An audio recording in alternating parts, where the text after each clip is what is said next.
et ma olen veidi ärevuses. Esinemine ei ole minu igapäevane töö, aga proovime. Mind kutsuti siia selleks, et ma näitaksin, mida Sulemees on teinud ERP-programmiga. Ja lisaks sellele ma olen oma slaidiprogrammi lisanud selliseid nüansse, mida ma oleksin tahtnud, et mulle oleks öeldud 20 aastat tagasi, mida ma oleks pidanud teadma 20 aastat tagasi. Nii et slaide tuleb palju, palun tähelepanu. Nii, kõigepealt ettevõttest hästi kiiresti, et mõistaksite mastaapi. Keskmise suurusega ettevõtminega, vanus 30 aastat, see tähendab seda, et me alustasime sellel hetkel, kui ei olnud pakiveofirmasid ja sa pidid käsitsi pakkidele peale kirjutama, kui sa tahtsid pakki näiteks Omnivaga saata. Kui sul oli vaja ettevõtet avada, siis sa läksid Tallinnasse, kus oli üks arvuti ja ükshaaval andsid oma nimevariantega, et ettevõtte nime registreerida. Et aru saada tellimuste arv tööpäevas 53. Saate oma enda firmaga võrrelda, kas me teeme rohkem tellimusi või teete teie rohkem tellimusi. Miks on maja pilt? Sellepärast, et me tegutseme 3 erineval korrusel. Töökohtade vahekaugus on 60 meetrit. Ühest töökohast teise võtab minut kuni 1,5, edasi-tagasi võib mõtta 3 minutit. Igasugune andmevahetus, mis vähendab liikumist või sunnitud kõndimist, on oluline. 30 inimest, tavaline struktuur, natukene üle poole töötab otseselt tootmises. Mida me toodame? Kõige tuntumad on koolipäevikud. Joonistusblokid, akvarellblokid, praktiliselt igal lapsel on need olemas. Siis meid tuntakse kalendrite tootmise järgi. Väga tihti minu tuttavad küsivad, et kes neid kalendreid ikka ostab. Et kõik on ju läinud arvutite peale, aga pean ütlema seda, et arvutid ei ole seda kalendriäri ära suutnud tappa. Kalendreid võib jaotada 3 liiki. Ühed on, mis lähevad taskusse, teised, mis lähevad laua peale, kolmandad, mis lähevad seina peale. See, mis läheb taskusse, seal on müügimahud viimase 25 aastaga vähenenud. See, mis läheb lauale, seal on ka müügimahud vähenenud, aga mitte nii hullusti. Ja see, mis on stabiilne või isegi võib-olla veidi kasvava trendiga, on seinakalender. Nii. Raamatupidamisblankette teeme. Lisaks sellele, et me toome veel ka kontoritarbeid ja koolidakaupu Eestisse. Kellele me müüme? Nii väikesel turul nagu Eestiga peab müüma kõigile. Aga kõigile müüjas tuleb iga kliendiga arvestada. Et kui sul on edasimüüjad, siis pead edasimüüjate huvidega arvestama. Kui sa seda ei tee õigel määral, siis sa need edasimüüjad kaotad.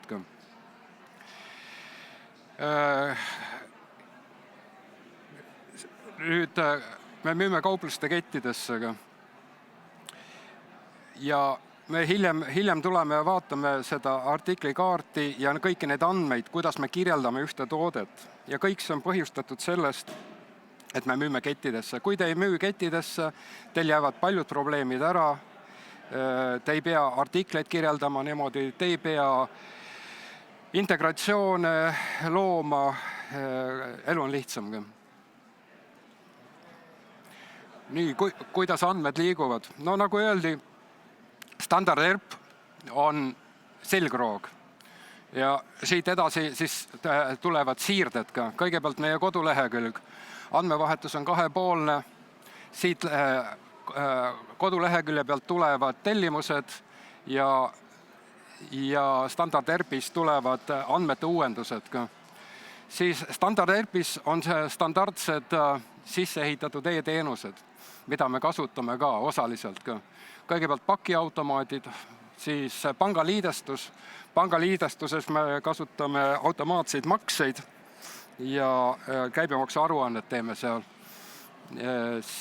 Siis on äriregistri päring,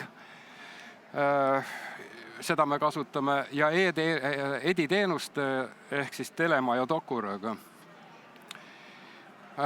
Koduleheküljelt siis me kasutame Montoniot.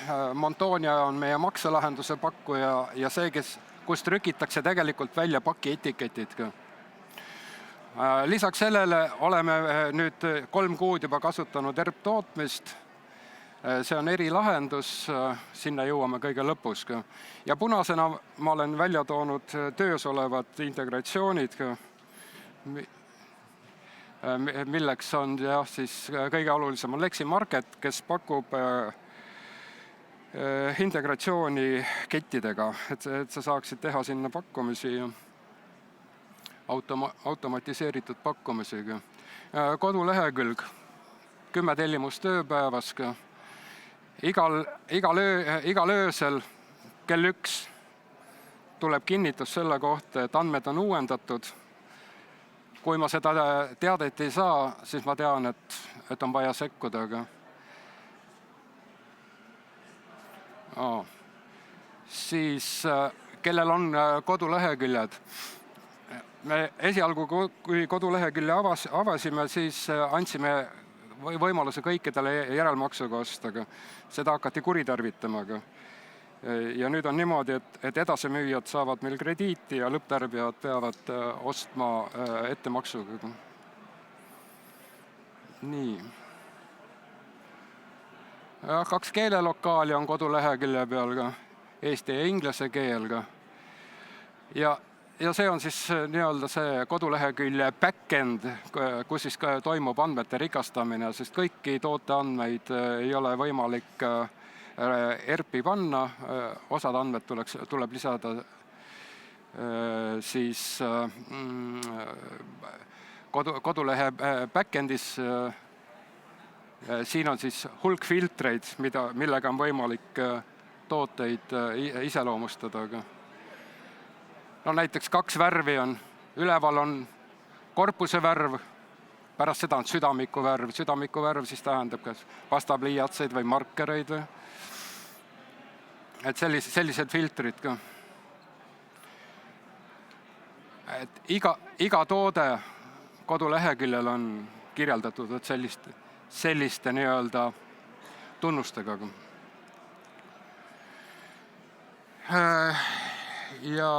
Ja siin on siis 2 vaadet, mis me saame, kui toimuvad automatiseeritud maksed ja kui toimub automatiseeritud etiketi väljatrükk läbi Montonia. Et need on Montonia vaated. Nii, lisaks sellele on meie kodulehekülje pealt võimalik anda XML-i ka Kaup24-ga. Samamoodi 1 kord ööpäevas saan nimekirja toodetest, mis ei vasta Kaup24 standarditele. Kaup24 tahab saada, et igal tootel oleks EAN, pikkus, laius, kõrgus, kaal ja kategooriaga. Kui mõnel tootel üks nendest tunnustest puudub, siis ta annab mulle märku. Nii, kuna me müüme kettidele, siis meie nii-öelda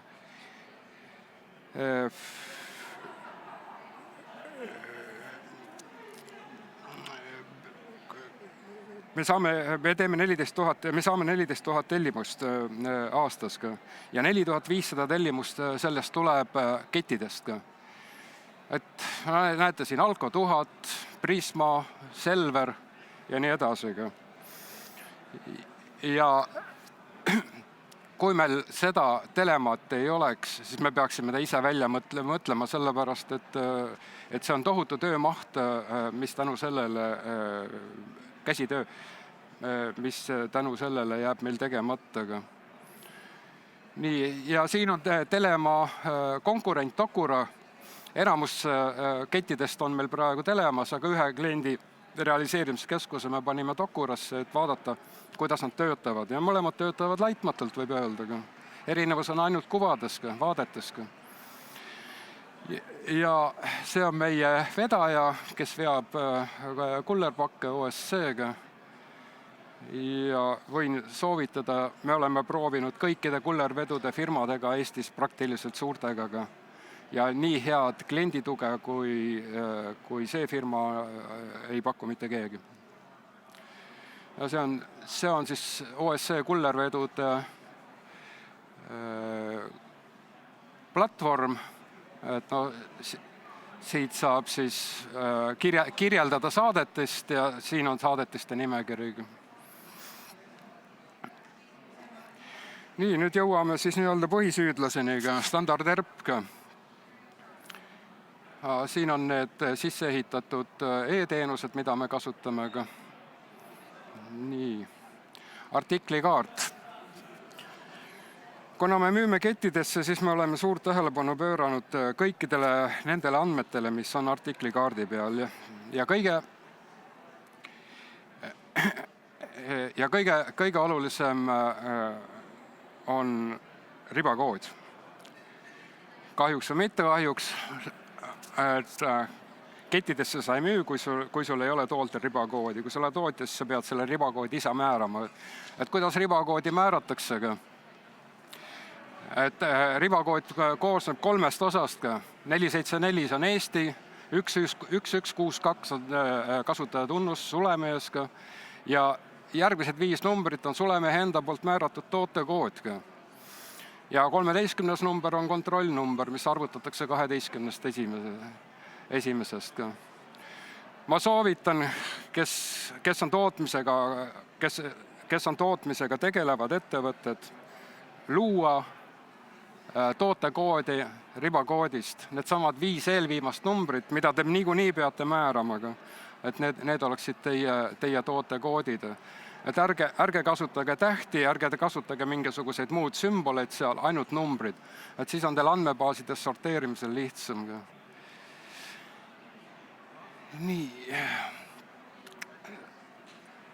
Et kuna ribakood on nii oluline, et siis ettepanek Excelendile, et oleks võimalik programmis sees arvutada kontrollnumbrid.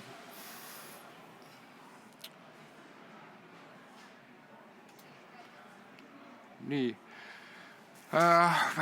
Paljud tuttavad küsivad ka selle sama ribakoodi kohta, et kuidas seda omada ja nii edasi. Et ribakoodis saab selliselt kodulehelt nagu GS1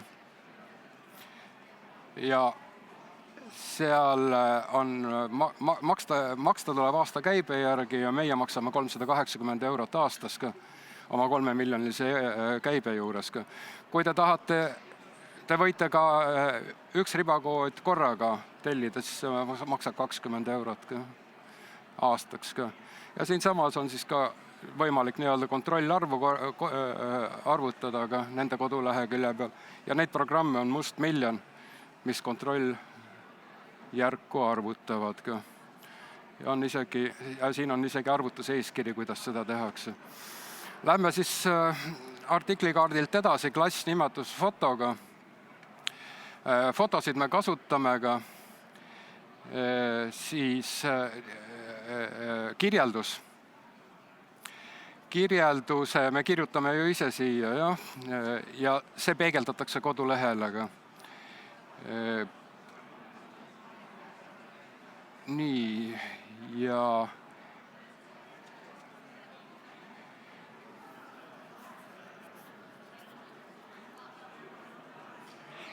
nüüd on siis nimetus. Me näeme palju vaeva sellega, et nimetusi harmoniseerida. Sellepärast, et kui teil on üle 500 artikli ja meil on neid tegelikult peaaegu 10 000, kui müügiartikleid ja tootmisartikleid kokku arvestada, et siis te ei leia enam neid artikleid üles, mida te olete kunagi moodustanud. Ainus võimalus on see, et te sorteerite nad ja sorteerimine peaks toimuma tunnuste järgi. Esimeseks sõnaks peab alati olema võtmesõnaga, kas ta on siis nurgakummiga või on ta harilik pliiats või on ta pastapliiats või mis iganes. Ja pärast seda nii palju võimalik, kui tunnuseid on, et näiteks millised on tunnused nurgakummiga mappide puhul, materjal, kas ta on plastikust või on ta kartongist, formaat, kas ta on A4 või A5 või A3, kui tal on seljapaksus ja niimoodi tuleb teha kõikide artikli gruppidega, harmoniseerida, ilma selleta olete hädas. Veel hullem on näiteks harilikul pliiats, siin on 6 erinevat tunnust. Selleks, et saada neid üldse mingisugusesse käsitletavasse nimekirjaga, siin on vaja natukene vaeva näha, et nad oleksid sorteeritavad ja leitavad.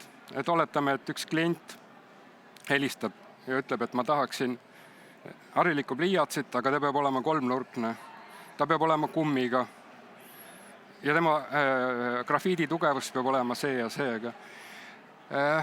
Harmoniseeritud nimekirja järgi on võimalik seda toodet leida. Nii, me kasutame sellist asja nagu artikli staatust. See on meil ja see on siis artikli elukaarga. Artikkel algab uuena, siia samma siis tekivad need kirjad, et algab uuena, kui teda ei ole veel ostetud, aga ta on nimekirjas. Aktiivne, teda on ostetud ka. Siis on stokk, teda on veel, tootmine on lõpetatud, aga seda on tarnija laos. Siis on lõpumüügiartikkel, seda toodet on ainult sinu laos, mitte kuskil mujal enam ka. Ja vakants. Miks on oluline artikli staatuste pidev uuendamine? Sellepärast, et müügimehed teaksid, kas ta võib oma ketikliendile ühte või teist toodet pakkuda. Millises olukorras see on? Kas on lõppev artikkel või on see aktiivne artikkel ja nii edasi. Ja artiklite arv on palju, on suur ja sa ei jõua kõigest sellest. Nii.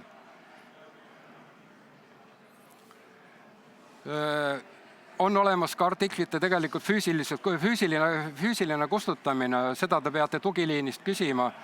Seal üleval on 4X-iga. Et on olemas selline manipulatsioon, et kui teil tekib väga palju artikleid, et siis te saate nad nii-öelda ekraanilt ära koristada. Kasutame klassifikaatorit ka.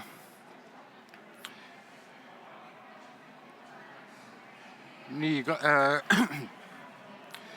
klassifikaatorit me kasutame kodulehekülje jaoks, sellepärast et üldiselt me näitame kodulehekülje peal oma toodete laoseisu. Aga on kahjuks selliseid tooteid, mille laoseisu me näidata ei saa, isegi kui me tahaksime. Ja millised need tooted on? Näiteks kalendrid. Kalender koosneb 2 osast, kaanest ja sisust. Selle kaane vahele on võimalik panna 5 erinevat disaini. Ja selle sisu ümber on võimalik panna 25 erinevat kaant. Ja see on ainult formaadis A5, lisaks sellele on meil formaadid A6, B6 ja nii edasi. Tohutu variatsioonide hulk ja nii väiksel turul kui Eesti ei ole lihtsalt mõistlik neid tooteid laos hoida. Seetõttu istuvad nad meil kogu aeg nullis, kuigi komplekteerimusvalmidus on 100%. Ja mis siis teha? Selleks on siis klassifikaator. Kui artiklikaardil on kirjutatud T, siis kodulehel kuvatakse täpne kogus nii palju, kui meil laos on. Kui seal on C, see on Rooma 100-ga, siis kodulehele edastatakse fantoomkogus 10 000, millest 2 viimast nulli me oleme ära peitnud. Et te teate, et te saate igasuguseid numbrid kodulehele panna, aga te saate peita näiteks tagumisega. See annab siis võimaluse koduleheküljel tellida ka üle 100, kuigi te näete seal ainult 100-ga.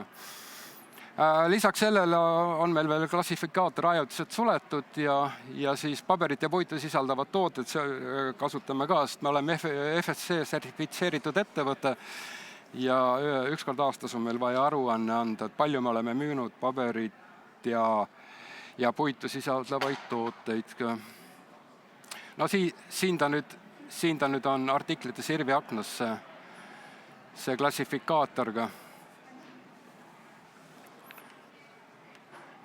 Klassifikaatorid on võimalik panna lõpmatu hulk läbi komaga, aga kui nad muutuvad, siis on nad raskesti loetavad ka. Nii. Ja.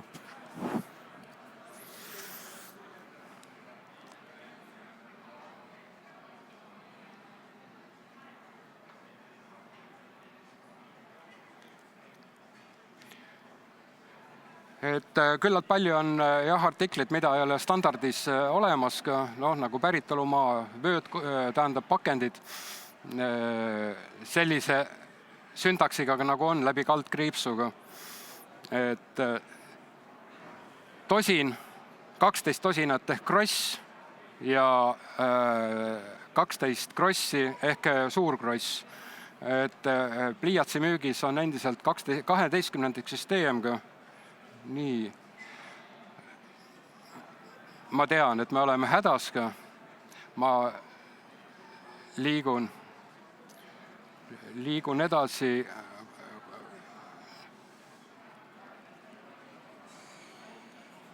Nii. Hoiatuskaardil ka, jah.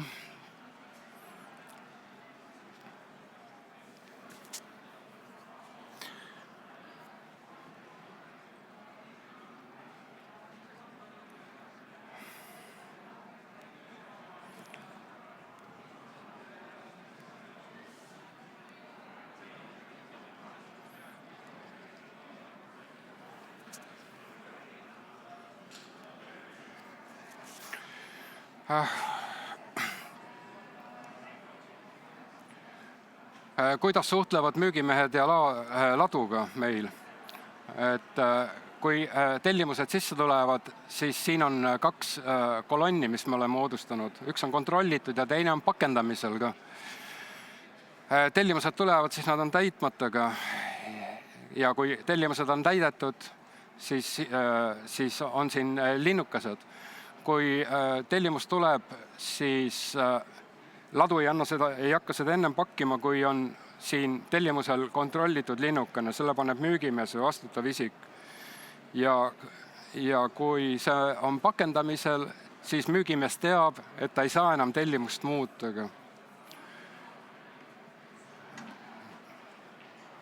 Nii, ja nüüd siis hästi kiiruga ka tootmine. Tootmist me alustasime, tootmise mooduliga me alustasime 3 kuud tagasi.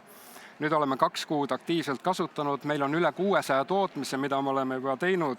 Ja nüüd tagantjärele võib öelda, et Excelent on hea partner ja kes on suuteline ka keerulise tootmismooduli valmistamaga. Ja et selleks, et tootmisi teha, on vaja algandmed sisestada, selleks on standardoperatsioonid ka, ehk siis masinad, millega, siin on kõik standardoperatsioonid, milleks me oleme suutelised oma trükikojas ka. Nii, siis on vaja routingud, ehk siis standardoperatsioonide järjekord. Siin all need on standardoperatsioonid, siin on üks routing, kuidas üks töö peab tootmises liikuma, millised etapid ta peab läbima. Nii, ja siis on retseptid, on algandmed veel ka, 3. Et retsept, et millised komponendid lähevad sisse ja milline toode tuleb lattuga. Nii. Ja vaatame, et siin on nagu täissükkel, kuidas ühest pakkumisest, ühest päringust saab lõpuks toode ja kuidas ta jõuab kliendiniga. Ja tootmine iseenesest on väga lihtne, et ainult menüüdes, kui algandmed on täidetud, siis ainult menüüdest linnukeste panemine. Et kõigepealt tootmistellimus, koostamine tellimusest. Siin on see tootmistellimus ehk tööleht, siin me sisestame juhised igale töökohale, mis osalevad selles töös ka. Ja kui need juhised on sisestatud, siis me trükime välja töölehega. Programmist. Ja siis see tööleht trükitud välja, tööleht läheb tootmisesse, kus ta liigub koos tööga. Nii. Töölehel tootmise alustamine, samamoodi menüüst. Juhiste laiali jagamine on tootmise operatsioonid.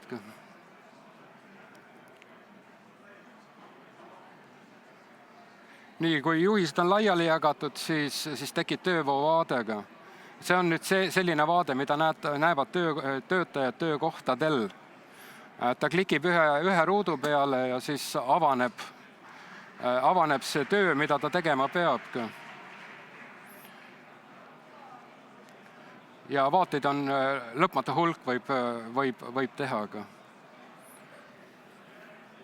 Nii. Ja viimane operatsioon lõpetab tootmise. Ja hiljem, kui sa nüüd lähed tellimuse juurde tagasi, et sa oled kogu selle tootmise nagu läbi teinud, et siis otseteede keskuses tellimuses on kõik manipulatsioonid, mis sa oled teinud kirjas, sa võid iga dokumendi juurde tagasi pöörduda. Nii, ja selline näeb välja tootmiste sirvi akenga. Näete, me oleme 2 kuuga juba jõudnud 600 tootmist teha. See tähendab, et Excelendi koostatud programm töötab hästi ja see on meie igapäevases kasutamises.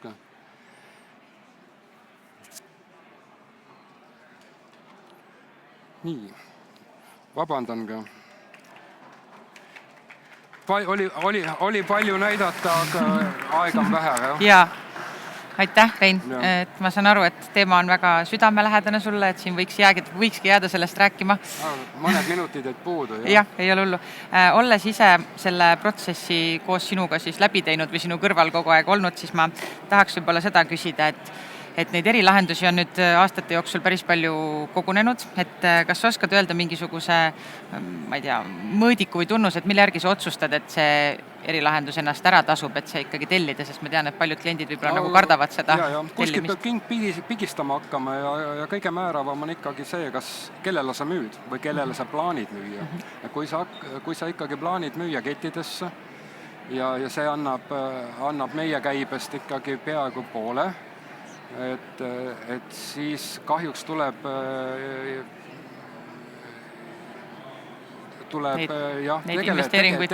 tegeleda sellise asjaga. Et kui soovid jääda väikseks tegijaks, siis ei ole vaja investeerida. Okei. Mul tegelikult on sul hästi palju küsimusi, aga ma ühe küsimus ikkagi küsiks siis veel, et üks kuulaja soovib teada, et miks teil on 2 editeenuse pakkujat, nii Telema kui Docura? Üks on ajalooliselt pidev pakkuja või ajalooline pakkuja, teine on proov. Kas märkad sa praegu kohe mingit erinevust ka või see enne mainisid? Kuvades on erinevus, andmed liiguvad peatult, nii ühes kui teises ka. Aga seal on hinnavahe, julguse vahe, kumba kasutada. Ma ei oska praegu nõu anda. Docura lihtsalt on turul vist uuem ka, et selles mõttes teeb reklaami jälle. Tal on hind on madalam, aga Telema on nagu kindel ja väärikas. Kindel valik, jah. Okei, selge. Aga aitäh sulle, Rein, selle informatsiooni eest. Aplaus!